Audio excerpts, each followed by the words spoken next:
Kaixo, ongi etorria. Funtzio bat zer da? Bi magnituden arteko erlazio bat.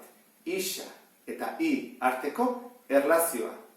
Eta jakin barrezute funtzioa izateko isa bakoitzari I bakar bat egokitzen zaiola. Isa batek baldin baditu bi I, hori ez da funtzioa izango. Horrek esan nahi du. Adibidez, nik baldin badut hemen plano bat, funtzio bat. Hau funtzioa bat da. Ze isa bakoitzak du I bat. Olako bakoitzak du bere I. Ikusten zuten? Baina, zer gertatzen da baldin bada horrela? Hau ez da funtzioa. Zergatik? Nik hemen isa bat badagolako adibidez bizabakia dula bat eta hemen beste bat. Bi balio hartzen ditu. Orduan, hau ez da funtzioa eta hau bai da funtzioa. Taula honetan dagoena funtzio bat da. Goazen ikustea. Denbora eta distantzia. Bietatik zein da menpekoa eta zein da askea. Badakizue askea denbora dela beti. Orduan, hau isa izango da eta menpekoa I distantzia. Orduan, ordu batean egiten baditu 2 kilometro, 2 ordutan 4, 3 ordutan 6, 4 ordutan 8. Hemen, horrelako bakoitzak du I bakarra. Beraz, esan nahi du, hori funtzio bat dela. Eta hau, nola irudikatuko genuke, edo nola adieraziko genuke plano honetan, grafikoki. Hauek isa direnez, jarriko dugu bat, 2, 3, 4, hemen jago gea, banaka. Ez dugu jan behar, bosnaka edo abanaka, sobera izango denulako. Bat, 2, 3, 4, 5, 6, 7. Badakizuen lehenengoa 0 dela. Eta gorutz, 0, bat, 2, 3, 4, 5, 6, 7, 8. Jarri ditugu minusak? Ez.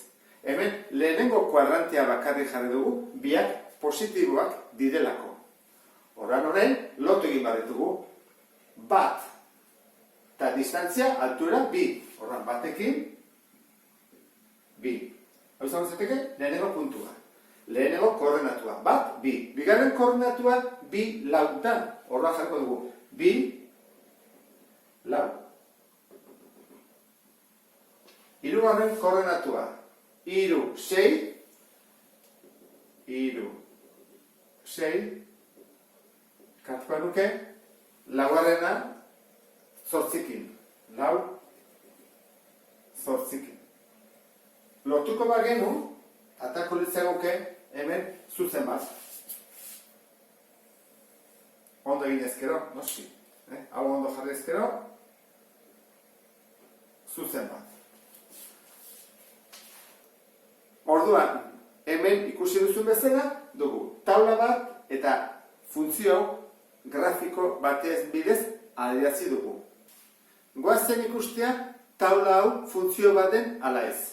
Hemen daude egunak, abenduako 21, abenduako 21, urtarrilak 10, urtarrilak 20, 30, hola dikoazte, ikusten dugunez 10 daude banatuta, distantziak 10 egunekoa dira, eta hemen eguzkiaren iraupena, hau da, eguna zenbat denborakoa den. Ikusten da, abenduako 21 inguruan dela urteko egunik motzena, 9 ordutara ez da iristen, 8:57, abenduako 21an 3 minutu gehiago daude, gero hemen 9:11 minutu, 9:09, otsaila hasierako 10 ordukoa da eguna, martxorako 11 ordukoa da eguna, eta martxoko 21 inguruan, eguna eta gaua antzea daude, ezta? 12 ordu bakoitzak, gaua 12 ordu, eguna 12 ordu, ezta? Orduan, ikusten den bezala, hau funtzio bat da. Zergatik? Egun bakoitzantzat dago ordu kopuru konkretu bat. Orduan, hau jarrezakegu grafiko moduan eta ikusiko dugu eta hobeto ulertuko dugu grafikoan jartzen denean, ezta? Behan, jarri dut ja, 0-tik 12ra, hemen egunak 10 dihoazte, jarriko dugu egunak 10, eta hori da denbora. Eta hau ere denbora da, baina iraupena. Denbora, iraupena, egunaren iraupena, baina unitatea izango dira orduak. Hor dira egunak eta hemen orduak. Gertatzen da, 8tik 12ra dago. Ordan egiten den askotan da, hau zatitu, hori lehenko urtean ikusi zenuten. Eta orduan, honek esan du, puskatuta dagoela, eta hasiko gehiake, adibidez, 9tik. Hau da, 9, 10, 11, 12, eta izango zeneke, 13. Eta gainean nik egin dudala izan da, banatu dut 6 zatitan. 10 minutunaka, 10, 20, 30, 40, 50, ordu bat. 10, horren errexeago da guretzako adibidez hori adieraztea. Hasiko gara puntua jartzen. Abenduak 21, 0 da. 8:47, horren izango ditzake, jarriko dut hemen, beratzen den pixka operazio. Horta, pixka berago. Abenduak 21, lehenengo egunean, 9 ordu. Horren hemen jarriko dugu, 9. Urrengoan, urtarriak 10, 9 eta 11, horren, da 9, tarte bat, 10 minutu da, pixka operazio, minutu da bakarra, hori izango zeteke beste bat. Urrengoa da, 9:27, horren, joaten gai gortzen, 10, 20 eta ilaia 30 arte, hor di joan. Laugarrena, 9:47, horren ilaia 30, bosgarrena 10, 14, horren da 10 eta 20 artean, erdian, hor dago. Hau ere bai, horrela jarko dugu. Urrengoa 10, 41, orduan da, 1, 2, 3, 4. 10 minutuka dihoaz lako hemen. Zazpigarrena 11, 10, orduan 11 eta 10 minutu gehiago. Beste barratxo bat. Hora jarko dugu, hemen ere bai. 11, 40, orduan 11, 10, 20, 30, 40, hau izango zateke.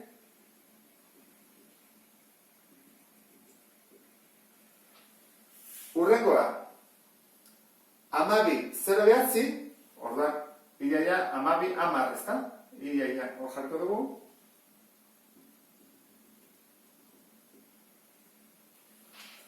Azkenean, 12, 29. Orduan, joan goraka. 12, 29. 10, 20, 30, 29.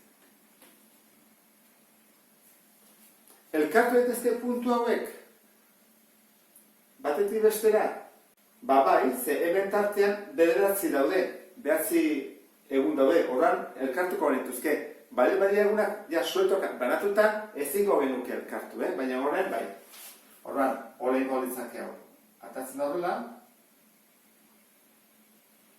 Ondo jarreta. Grafikoak marrazteko oso importantea da horri kuadrikulatuak izatea. Edo geogebrarekin edo marraztea. Hemen, ikusi duzuen bezala, kurba bat atatzen zaigu, gero eta aldapa handiagoarekin doa, eta badakigu aldapa hori fago da gero txikitzen. Gutxi gora horrela, hola egingo dela, badakigu ez da. Zergatik, ze iristen ganean ekainean, egunak hasiko dira berriro, mozten hori bera kajango da gero, denborarekin, eta etorriko da berriro, abendura, beraino ez da. Horra, hau izango litzake, taula bat baldin badugu, grafikoan pasatzea funtzioa. Eta bi adibide hauekin, ulertu duzutelakoan, beste bat arte, agur.